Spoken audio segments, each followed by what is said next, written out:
Great job Jim stopping the struggle with a standard location for the packing tape and also the express packs on the packing bench. Great job. And a great standard improvement Jake for a personal checklist for the end of the day. Also eliminating the struggle with a weekly task list.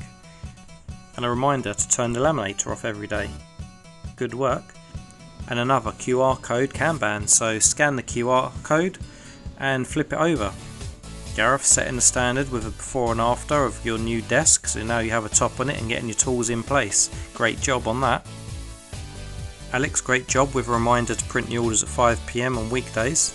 And nice work Josh with a 3S of your email. And Charlie with some unused employee genius, had to get inside the new racking to clear a blockage, so let's do an improvement to make that not happen again. And I picked up some litter in the yard with a quick before and after. Make sure you take before and after photos and videos of your 3S and put them on the WhatsApp group. The video I took today of an old improvement is eliminating excess motion of Peter having to unload the scrap parts. So instead now we cut them into small pieces and they drop through into the bins below. So it eliminates a lot of excess motion and transport of the scrap metal pieces. Thanks for watching and great job everyone.